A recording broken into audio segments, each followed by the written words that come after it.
If you're struggling to manage your emotions and you don't know how and you don't know what to do, then this video is for you.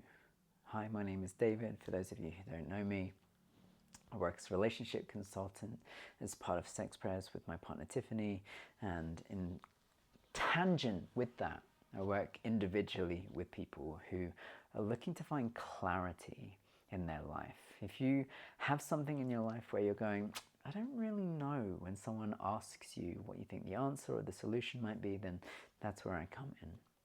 And I want to speak into now a client session that I had where this client shared that they recognized that their emotional volatility is preventing them from enjoying their life and having the kind of loving, supportive relationship with the people in their life that they're wanting to. And they don't know how to overcome this and why it's happening. So I wanted to speak into it. Now, this person kind of wanted a magic pill solution.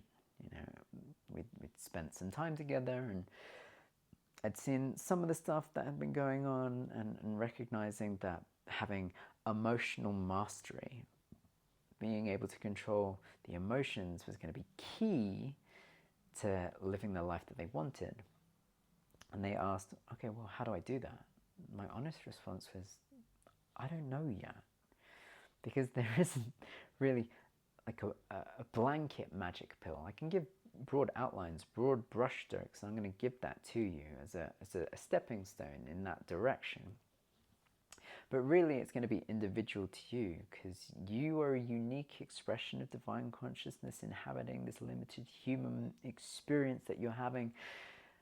And you have a past, you have a history, you have a whole story of everything that's happened to you, which has impacted you in a very unique way.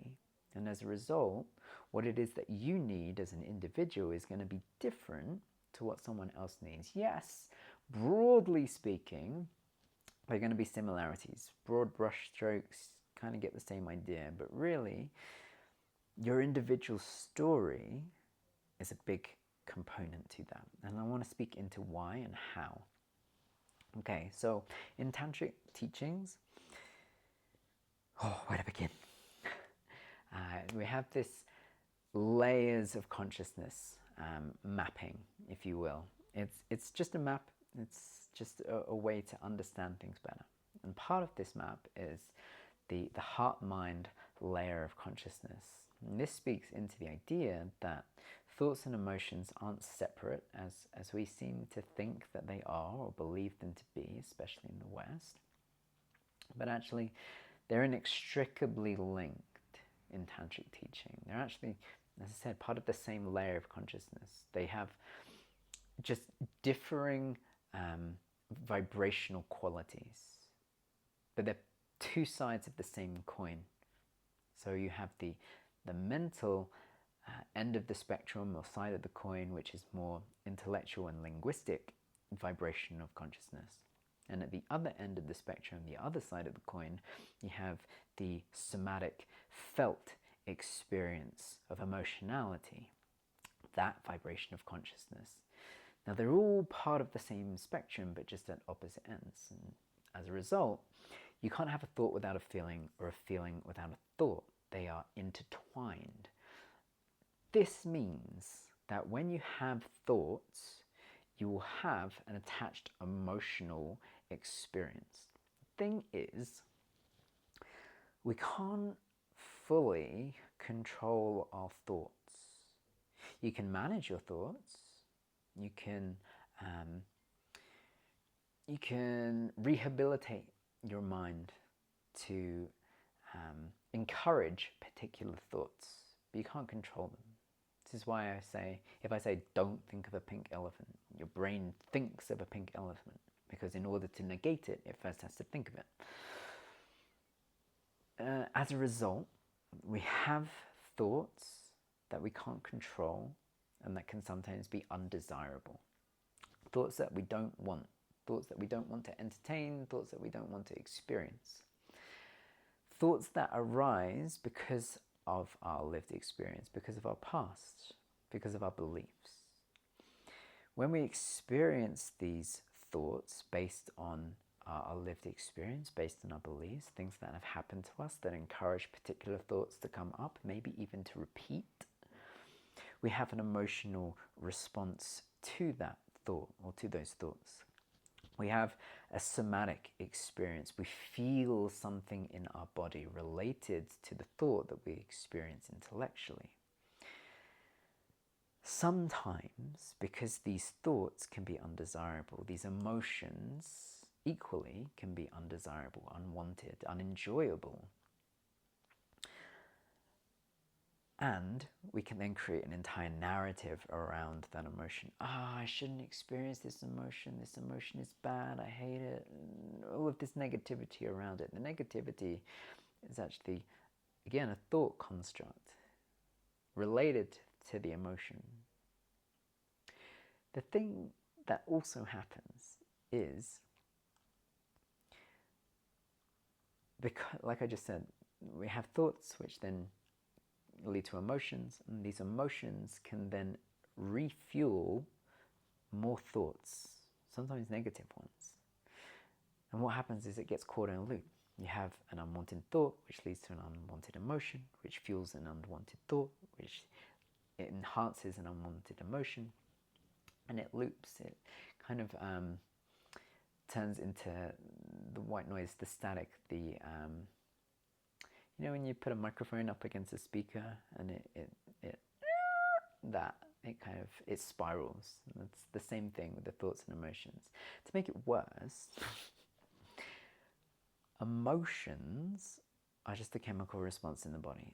They're energy, chemical response. And as we know, chemicals can be a little bit addictive, which means we can become addicted to our emotions, which means we can become addicted to our thoughts. We have a particular thought which fuels a particular emotion, and we're so used to that emotion, it creates a sensory experience for us that we feedback loop it. That's the word I was looking for. Feedback loop it and create more of it because it's what we're used to, it's what we know, it's familiar in a way, and because it's familiar, it feels safe. Even if it doesn't feel good, there's this conflation that happens, that something that's familiar is safe. It's something that can happen when we're younger. We experience something, it can be part of the core wound. There's essentially two types of people. There's intrinsic and extrinsically focused. Now we have the ability and capability to do both, but people tend to, by nature, lean towards one or the other. What does this mean? Intrinsically focused are people who are internally focused, look inward. Extrinsically focused are people who look outward. Intrinsically focused people tend to view the world through a lens of fear. Extrinsically focused tend to view the world through a lens of shame. This sense of fear expresses itself in the I'm not good enough. And the sense of shame expresses itself as I don't feel adequate. I'm not valued by people. That's really what it is. It's the difference between intrinsic I'm not valuable and the extrinsic of I'm not valued. That's really where the distinction lies. Now we have the ability to flitter between both, and depending on the relationships that we're in, we inhabit one or the other. The thing is, we have a primary caregiver when we're younger. We have someone who creates this core wound within us, this fear or shame. And when we're younger, we do the best we know with what we have, the tools that we have access to us, to return to a sense of safety, of regulation. And because we don't know much as kids, and because we take on our parents and our environment's stories, we imprint unconscious behaviors as a way to return to a sense of regulation. We become people pleasers, we fawn, we do behaviors that appeases the people around us because they have their own core wounds, and a lot of our parents and and people around us haven't done their own work to recognize what they are, and so they behave in a way that triggers our own core wounds and then creates unsafety with us that we carry over into our adult life. All of that to say that at some point in your life you picked up behaviors that at the time served you in a way of returning to regulation, in a way of feeling safe. But as you've gotten older, they actually don't serve you that well. That we haven't had the intelligence or the technology or the encouragement on actually how to deal with and manage and rehabilitate that part of ourselves. And this is what we're invited to do in tantric teaching, this idea of suffering. Why is it that we suffer? Well, it's because all of the suffering that we experience, all of the mind-based suffering, the pain, it's actually kind of like an internal sat-nav. It's a homing beacon. It's telling us that something is out of alignment for us, and it's encouraging us to address it, to do something with it. Now, if there's pain you're experiencing that seems to be repeated, it's because that lesson isn't being learned. It's not being fully investigated to the point where you're consciously understanding the mistruths, the false beliefs that are being held deep within your unconscious mind, and updating them with beliefs that would serve you better.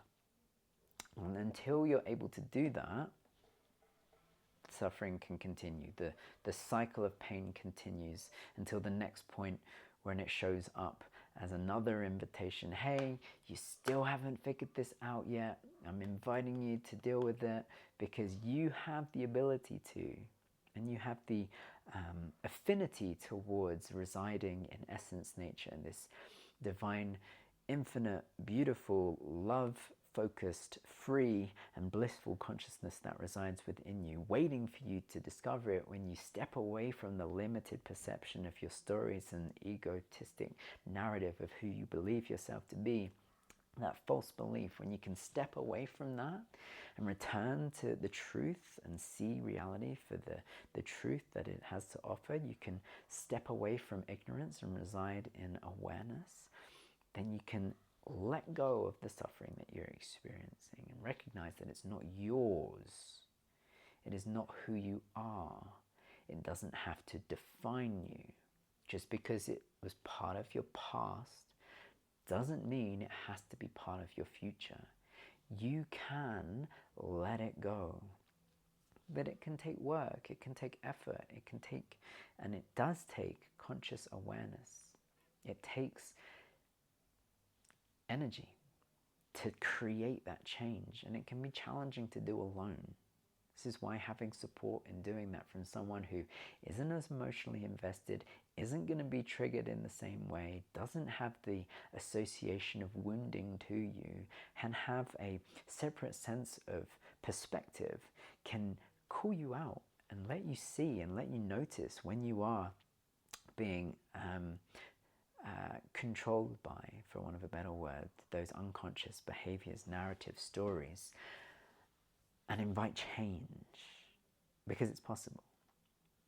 And so how do we deal with this suffering? How do we deal with this emotionality, this addiction, essentially, to the emotions that we're experiencing, which are fueling the stories that we're living and creating the unhappiness that we're enduring in life? Well, firstly, being able to have emotional mastery. Being able to recognize that emotions are just energy, and if you can have the tools to be able to channel that energy out of your body and to dissipate it, then that creates the space to be able to identify the stories, to then be able to deal with those stories in an effective, healthy way, and then create the story, narrative, the life that you're wanting to live. Emotional mastery. You can talk to Tiffany. She is the queen of emotional mastery. it's one of the reasons I'm so grateful to be in partnership with her, because she just knows this stuff. She gets it. And I'm pretty sure she has courses. If not, you can go chat with her. But it's having the tools. And it's going to be different for you depending on what emotions you're experiencing and what you're attuned to in your body. You know, how I deal with anger is going to be different to how she deals with anger. It's going to be different to how you deal with anger. That's why learning to identify what it is that you're experiencing somatically, what the energy is, because the label you're ascribing to it, you know, the anger, I'm experiencing anger. No, you're experiencing a somatic sensation, and you're ascribing the label of anger to it. It's why when people go on roller coasters, they can be terrifying for some and exhilarating for others. It's the same sensation, but it's just being labeled differently. It's like horror movies. Some people find them terrifying, some people find them exhilarating. It invokes the same emotion. It's just labeled differently. And because it's labeled differently, it creates a different narrative and story. It evokes different thoughts and beliefs within one's mind, within one's self, and that fuels a completely different experience. Noticing the emotion, or noticing the energetic, understanding the label that you're ascribing to it, the emotion that you're labeling it, being able to manage that energy, that emotion in an effective way, and then being able to create the spaciousness to begin to identify and deal with the story, the narrative, the untrue thoughts. This is really the heart of it. Because there are going to be thoughts that you're having based on beliefs. There's 4 layers of the word in Tantra. There's the spoken word, then there's the thought layer, then there's the unconscious layer, and then there is the divine layer, the fundamental truth, the logos in biblical parlance. It is God's word. Thing is, because there are these different layers, these 4 layers, God's word has to work its way through all of the crap in the unconscious layer, which then has to work its way through all of the crap in the conscious thought narrative layer, which then gets to express itself verbally. And we tend to speak mistruths a lot of the time. Do it all of the time. I'm angry. That is a conflation of mistruths all in one. One, you can't be an emotion. You aren't an emotion. In tantric view, emotion is just energetic. It's temporary. You are this divine consciousness, which is infinite, and that's who we identify as in tantric teaching. This essence nature that resides within you. Labeling yourself, identifying, over-identifying as an emotion, one, is a great way to experience suffering, okay? And this speaks into the other side of the coin as well. If you identify with, I'm happy, if you identify with being happy, whenever you're not happy, then that's going to crush who you are or who you believe yourself to be. So letting go of this idea of you are an emotion. 2, the other reason it's wrong is, you know, I'm angry. The more truth statement of that is, I'm experiencing a sensation in my body, which I'm then interpreting as anger and expressing that to you. Now, it's not easy to catch all of that. It's a lot shorter and a lot easier to express oneself as I'm angry. That's why we do it. But that mistruth creates a whole bound of suffering. And so starting to understand the narratives that we're creating, which are then fueling the experiences we're having, is key. Because these beliefs that we have then inspire the thoughts that we have, which then fuel the emotions that we have, which then create the actions that we take. And actions that we take over time become the behaviors that we exhibit. And where we're living life behaviorally, unconsciously, we're not actually consciously moving through life.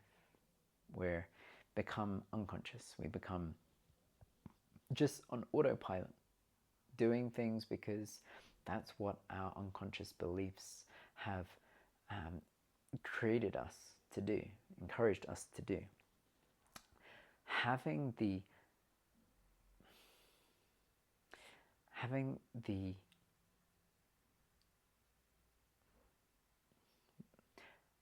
integrity to and the desire to step back from the stories, to step back from the emotions, the behaviors, the reactions, the stories, stepping back from all of that and just returning to your essence. Being able to detach from that and identify everything that's going on, that creates the space to be able to create the change that you're desiring, the desired change, the desired outcome that you're wanting to strive towards. And yeah, it can be tricky. This is why I work with people. It's why we work with people, because if we could do it ourselves, we'd already be doing it ourselves. The fact that we're struggling doesn't speak into our inability to, or it speaks into our just needing some support. And that's okay, because we all have support. We've all had support. If it weren't for the support of the people who looked after us when we were infants, we never would have made it this far. If it weren't for the support of the people who love us now, we'd veer even further off track. It's the course correction from the people around us and then from within us that gets us back into living in alignment with reality, to returning to that freedom and joy that's freely available to us. It's your birthright. Even if it hasn't felt like it, even if life has felt like it's been a continual punch in the face, know that it doesn't have to be that way forever. That if you really, really want to, if you have the desire within you to create change, you can. Viktor Frankl said the last of human freedoms is our ability to choose how we respond to any set of circumstances. Choice. It's that fundamental aspect of who we are. The ability to either reside in our programming or to return to presence. One will continue to take you down a path of suffering. The other will, even if slowly, course correct you and lead you back to where it is that you want to be, where it is divine consciousness wants to be, which is in blissful freedom. So if that resonated with you, if you find that you're struggling to manage your emotions and you're not sure why, hopefully that's illuminated something for you. If something clicked, feel free to write it in the comments, in the chat. If you're wanting to delve into this a little bit more, you can check out the Tantra teachings that I speak into. If you want to have a call, you're more than welcome to. You can reach out directly. I'll leave info in the description, or you can reach out to me on Instagram, Facebook, social platforms. I am open and I am excited to connect